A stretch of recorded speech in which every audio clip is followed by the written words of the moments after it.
2006 की बात है। केरला प्रदेश के अल्लपुझा ज़िले में एक महिला रहती थी जिसका नाम था बिंदु पद्मनाथन।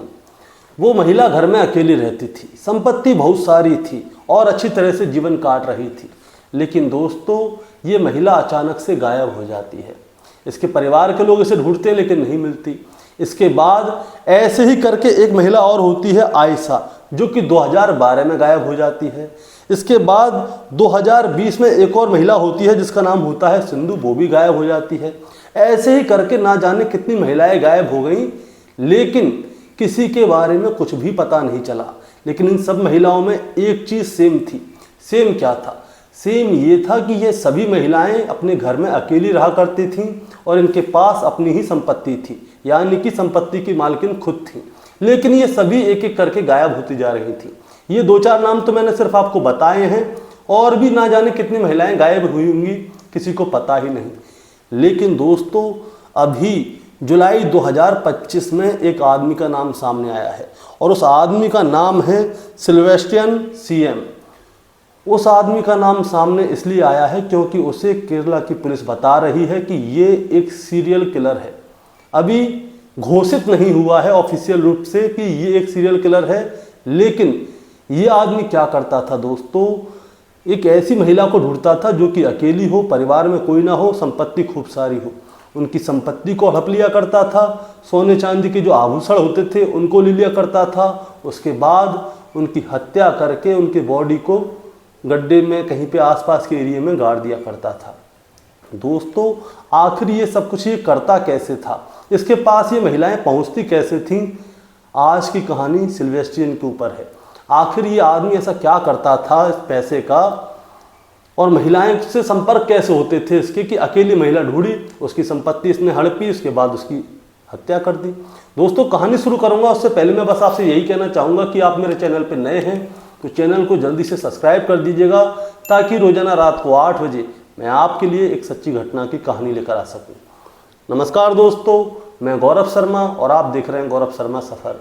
दोस्तों, आज की जो सच्ची घटना मैं आपको सुनाने जा रहा हूं, ये सच्ची घटना शुरू होती है केरला प्रदेश के कोट्टयम जिले से। दरअसल होता क्या है, कोट्टयम जिले में ही एक गांव लगता है अथिरम मोजा, और यहीं की रहने वाली एक महिला होती है जैन मैथ्यू, जिसे कि वहाँ के लोग जैन अम्मा कहकर भी बुलाया करते थे। हुआ क्या था, ये महिला अचानक से ही पिछले साल गायब हो गई। 23 दिसंबर 2024 को ये महिला गायब हो जाती है। इसके परिवार वाले इसको जगह जगह ढूंढते हैं, इसका फ़ोन नंबर लगाते हैं तो फ़ोन स्विच ऑफ होता है, पुलिस में रिपोर्ट लिखाते हैं, सब कुछ करते हैं, लेकिन ये जो महिला है ये गायब हो जाती है। इसके बारे में किसी को कुछ भी नहीं पता चलता कि ये कहाँ गई, किसके साथ गई, कोई पता ही नहीं है। घर वाले 1 साल से इसको ढूंढ रहे थे, बार बार पुलिस स्टेशन भी जा रहे थे, लेकिन पुलिस के पास भी कोई सबूत नहीं है कि कहाँ जा सकती है महिला, क्योंकि मोबाइल स्विच ऑफ है, उसे ट्रैक करके भी पकड़ सकते थे। अब दोस्तों, ऐसे ही करके ये धीरे धीरे करके ये केस जो है दबता जा रहा था फाइलों के नीचे। लेकिन अचानक से ही क्या होता है, अभी पिछले हफ्ते की ही बात है, जैनम्मा के मोबाइल से इसके परिवार के एक सदस्य के पास फ़ोन आता है, और फ़ोन जैसे ही उसके परिवार के लोग उठाते हैं तब तक वो फ़ोन कट जाता है, लेकिन होता जैनम्मा के मोबाइल से है। अब क्या होता है, जो परिवार के लोग हैं जैनम्मा के मोबाइल पे दोबारा से कॉल करते हैं, लेकिन अब वो मोबाइल स्विच ऑफ हो गया था। अब घर वाले बड़े परेशान हो जाते हैं कि भाई 1 साल बाद फ़ोन आया और अब ये फ़ोन दोबारा से स्विच ऑफ है। घर वाले तुरंत कोट्टयम पुलिस के पास जाते हैं और उन्हें सारी बात बताते हैं कि साहब, जैनम्मा के मोबाइल से फ़ोन आया था, लेकिन हम जब तक उठाते तब तक में वो फ़ोन कट गया, लेकिन हमने दोबारा से जब फ़ोन किया तो वो फ़ोन जो है स्विच ऑफ हो गया था। अब पुलिस वाले भी हरकत में आते कि भाई 1 साल बाद फ़ोन आया था। अब पुलिस वाले क्या करते हैं, उसके कॉल को ट्रेस करते हैं कि कहाँ से आया था ये फ़ोन और लास्ट लोकेशन क्या थी। तब पता चलता है कि कोट्टयम से लगभग 47 किलोमीटर दूर एक और ज़िला है जिसका नाम है अल्लपुझा ज़िला। अब अल्लपुझा में क्या होता है, पुलिस वाले लोकेशन देखते हैं कि कहाँ पे आ रही है। अब लोकेशन देखते देखते एक बस्ती होती है और बस्ती के बीच में एक बहुत ही बड़ा घर होता है और आसपास पेड़ पौधे उगे हुए होते हैं। अब पुलिस वाले इस घर के पास जाते हैं तो देखते हैं कि जो लोकेशन है वो घर के अंदर से आई थी। अब पुलिस वाले दरवाज़ा खटखटाते हैं, अंदर जाते हैं। अब जब वो अंदर जाते हैं तो वहाँ पे उन्हें एक बुजुर्ग आदमी दिखाई देता है जिसका नाम होता है सिल्वेस्ट्रियन सीएम, जिसकी उम्र होती है 68 साल। जो कि बहुत ही रईस ख़ानदान से बिलोंग करता था, बहुत पैसे वाला था, और जो आसपास का एरिया था वहाँ पे उसकी लोगों से बहुत अच्छी बोलचाल थी। लेकिन ये अपने घर में अकेला रहा करता था। परिवार के लोग थे लेकिन वो क्या है, इससे अलग रहते थे। ये इतने बड़े घर में ये अकेला रहता था। अब पुलिस वाले सिल्वेस्ट्रियन के पास जाते हैं, उससे पूछते हैं कि तुम्हारे घर से ऐसे ऐसे करके जेनम्मा के मोबाइल से फ़ोन आया था, क्या तुम जेनम्मा को जानते हो? तो सिल्वेस्ट्रियन साफ मना कर देता है। वो कहता है कि देखिए, ना तो मैं किसी जेनम्मा को जानता हूँ, ना ही यहाँ पे इस नाम की कोई महिला आई है। लेकिन पुलिस वालों को तो यहीं से सिग्नल मिले थे। दोस्तों, इंसान झूठ बोल सकता है लेकिन टेक्नोलॉजी कभी झूठ नहीं बोलती। लोकेशन आई थी सिल्वेस्ट्रियन के घर से, इसीलिए पुलिस वाले जो हैं सिल्वेस्ट्रियन के साथ थोड़ी सख्ती बरतने की कोशिश करते हैं। लेकिन वो पैसे वाले घर का है और करोड़पति आदमी है, इसीलिए वो जवाब नहीं देता। वो साफ कहता है मैं नहीं जानता साहब। लेकिन इसके बाद क्या होता है दोस्तों, अब लोकेशन इस घर से आई थी तो कोई ना कोई तो बात है। इसीलिए पुलिस वाले क्या करते हैं, सिल्वेस्ट्रियन के घर की तलाशी लेना शुरू करते हैं कि कहीं ऐसा तो नहीं इसके घर में छुपी हो। अब पूरे घर की तलाशी लेते लेते पुलिस वाले क्या है, सिल्वेस्ट्रियन की सामान की भी तलाशी लेने लग जाते हैं। इसी बीच सिल्वेस्ट्रियन के घर से कुछ संदिग्ध दस्तावेज मिलते हैं। दरअसल जो सिल्वेस्ट्रियन था वो जो है प्रॉपर्टी डीलर था। वो वैसे तो पैसे वाले घर से था ही, लेकिन ये क्या करता था, बड़ी बड़ी प्रॉपर्टी को खरीदवाता था, बेचवाता था, और उसके बीच में जो कमीशन आता था वो इसका होता था। तो लाखों रुपए उसने इससे भी छापे थे।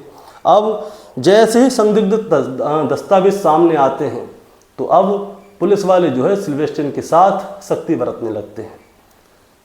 जो संदिग्ध दस्तावेज थे वो प्रॉपर्टी के कागज़ वगैरह के थे। जैसे कि ये क्या करता था, कभी कभी लोगों की संपत्ति को हड़प भी लिया करता था, ऐसे कागज़ थे। इसीलिए पुलिस वाले इसके ऊपर हावी हो गए थे। और जब पुलिस वाले इसके साथ में सख्ती बरतते हैं तब जाके दोस्तों ये बताता है कि हाँ, मैं जेनम्मा को जानता था और आज से 1 साल पहले मैंने जेनम्मा की हत्या कर दी। अब पुलिस वाले उससे पूछते हैं, अगर तुमने जेनम्मा की हत्या कर दी तो उसकी लाश का क्या किया, उसकी लाश कहाँ है? वो बताता है कि मैंने जेनम्मा की हत्या करने के बाद उसकी लाश को आग लगा दी, और जो हड्डियाँ बची थीं वो मैंने अपने घर के पीछे एक छोटा सा गड्ढा है जिसमें पानी भरा हुआ है, उसमें फेंक दी थी। आप चाहो तो जाके वहाँ पे देख लो। अब पुलिस वाले कहते हैं कि भाई लाश जलाई थी, उसकी हड्डियाँ फेंक दी। अब हड्डियाँ भी तो उनको लेनी है ताकि पता चले कि जेनम्मा मर गई है कि जिंदा है। अब पुलिस वाले क्या करते हैं, जेसीबी मंगाते हैं और जो गड्ढा होता है उसके अंदर जितनी भी सिल्ट होती है, कीचड़ जैसे बोलते हैं, उस सबको निकलवाने लगते हैं। अब जैसे जैसे सिल्ट बाहर निकल रही होती है वैसे वैसे करके हड्डियाँ भी बाहर आ रही होती हैं। अब पुलिस वाले कंफर्म हो जाते हैं कि हाँ, सिल्वेस्ट्रियन ने ही जेनम्मा की हत्या की है। अब जैसे ही जो हड्डियां बाहर आती हैं तो पुलिस वाले क्या करते हैं, जेनम्मा के परिवार वालों को बता देते हैं कि ऐसे ऐसे करके जो तुम्हारी जेनम्मा है उसकी हत्या हो गई है, और हत्या करने वाला कोई और नहीं सिल्वेस्ट्रियन है। इसीलिए अब जो हड्डी मिली है उनका डीएनए चेक कराया जाएगा कि वो जेनम्मा की ही हड्डी है या किसी और की हड्डी है। तो आप लोग तैयार रहिएगा। अब जैसे ही सिल्वेस्ट्रियन का नाम सामने आता है तो दोस्तों जो जेनम्मा के परिवार के लोग थे वो पुलिस वालों को एक बात बताते हैं। वो बताते हैं कि जब जेनम्मा गायब हुई थी उससे पहले एक प्रॉपर्टी की बात जो है वो सिल्वेस्ट्रियन से कर रही थी, और जब वो घर से गायब हुई थी तो उनके पास बहुत सारे सोने के आभूषण भी थे और कुछ पैसे भी थे। सोने के आभूषण और पैसे भी उनके साथ ही गायब हो गए थे, यानी कि जेनम्मा जो है अपने सोने के आभूषण और पैसों को लेकर वहाँ से चली गई थी। अब पुलिस वाले और चौंक जाते हैं। अब दोस्तों जो सिल्वेस्ट्रियन है इसकी कुंडली खंगाली जाती है कि सिल्वेस्ट्रियन है कौन है, क्या करता है। तो पता चलता है कि प्रॉपर्टी के मामले में इसका हाथ जो है साफ नहीं है। ये क्या करता था, लोगों की प्रॉपर्टियों को दबा भी लिया करता था। क्योंकि एक बार जो है साल 2006 की बात है, साल 2006 में एक महिला गायब हो गई थी जिसका नाम था बिंदु पद्मनाथन। बिंदु पद्मनाथन जो महिला गायब हो गई थी उसके चक्कर में इसको एक बार जेल जाना पड़ा था, वो भी जाना पड़ा था 2017 में। उसकी भी कहानी मैं आपको बताऊंगा। अब होता क्या है, बिंदु पद्मनाथन जो गायब हुई थी उसके चक्कर में 2017 में इसको जेल जाना पड़ा था।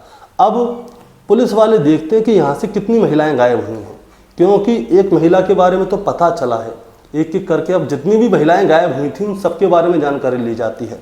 तो 2006 में बिंदु पद्मनाथन गायब होती है, 2012 में आयशा गायब हुई थी, और 2020 में सिंधु गायब हुई थी। और ये सभी महिलाएं जो हैं इसी शहर की थी जिसमें कि सिल्वेस्ट्रियन रहता था, इसका शहर का नाम था अल्लापूजा। अल्लापूजा जिला है केरला का। अब दोस्तों पुलिस वालों ने क्या किया था, अब सिल्वेस्ट्रियन की हिस्ट्री खंगालना शुरू किया और जितनी भी महिलाएं गायब हुई थीं उन सब की भी हिस्ट्री खंगालना चालू किया। अब जैसे जैसे सिल्वेस्ट्रियन की हिस्ट्री खंगाली जाती है तो पता चलता है कि जो बिंदु है, बिंदु जो है अपने घर में अकेली रहती थी और इसका एक भाई था जो कि इटली में रहता था। अब बिंदु की जो है अचानक जो है बिंदु गायब हो जाती है 2006 में। अब 2006 में जैसे ही बिंदु गायब होती है तो उसका भाई इटली से पुलिस से संपर्क करता है कि मेरी बहन गायब हो गई, आप उसे ढूंढवा दीजिए। लेकिन वो कोई रिपोर्ट FIR वगैरह दर्ज करवा नहीं पाता और वो कुछ भी नहीं कर पाता सही मायने में। लेकिन होता क्या है, देखो कितने लोग चालाक हैं, बहन गायब हुई है तो FIR दर्ज नहीं करवा पाया। लेकिन इसके बाद क्या हुआ, जो सिल्वेस्ट्रियन है उसने क्या किया था, बिंदु पद्मनाथन की जो प्रॉपर्टी थी उसे हड़प लिया था। अब जब उस प्रॉपर्टी को हड़प लिया तो उसका भाई इटली में बैठा बैठा वहाँ से उसने निगाह लगा ली कि भैया प्रॉपर्टी हड़पी जा रही है। तो साल 2017-18 की बात है, उसने क्या है वहीं से सिल्वेस्ट्रियन के ऊपर केस किया और फोर्जरी के मामले में सिल्वेस्ट्रियन जो है जेल जाता है। अब ये लोग मिले कैसे थे, बिंदु पद्मनाथन और सिल्वेस्ट्रियन के बीच में एक मिडिल मैन था जिसका नाम था मनोज, जो कि ऑटो ड्राइवर था। उसने ही इन दोनों को मिलवाया था। अब उसका नाम सामने आता है तो केस उसके ऊपर भी जाता है। लेकिन साल 2017-18 में ही मनोज क्या करता है, सुसाइड कर लेता है, वो मर जाता है। अब इसी के चक्कर में जो है जो सिल्वेस्ट्रियन है वो जेल गया था। इसीलिए पुलिस को जो है सिल्वेस्ट्रियन के ऊपर हो जाता है शक कि कहीं जैन-अम्मा की तरह बिंदु पद्मनाथन, आयशा और सिंधु के साथ भी कुछ ऐसा ही तो नहीं हुआ। क्योंकि जब ये लोग गायब हुए थे तो आखिरी बार जो है इन सभी ने सिल्वेस्ट्रियन से बात की थी और इन सभी की लास्ट लोकेशन जो है सिल्वेस्ट्रियन के घर के आसपास की ही थी। अब पुलिस जो है इन सभी गुमशुदा महिलाओं के केस को दोबारा से छान रही है और सबकी अब दोबारा से जब जांच पड़ताल शुरू की थी तभी पता चला है कि इन सबकी लास्ट लोकेशन सिल्वेस्ट्रियन के घर के आसपास ही थी। अब इसके बाद क्या होता है दोस्तों, सिल्वेस्ट्रियन को पुलिस अपने साथ ले गई है और उससे अभी पूछताछ पूछी जा रही है। लेकिन अभी तक ये नहीं बताया है कि सिल्वेस्ट्रियन जो है वो सीरियल किलर है। अभी सिल्वेस्ट्रियन ने अपने अगर जुल्म कबूल कर लिया होगा पुलिस वालों के सामने तो पुलिस वालों ने अभी ऑफिशियल रूप से कुछ भी नहीं बताया है बाहर। अभी सिर्फ जो है जैन-अम्मा के बारे में ही जानकारी हो रही है।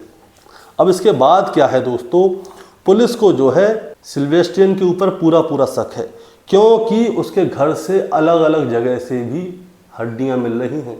यानी कि खाली वो गड्ढा ही नहीं था जिसमें से हड्डियां मिली थी, एक जगह और उसने बताई थी वहाँ पे टाइलों के नीचे टाइल तोड़ के भी हड्डियां निकली थी।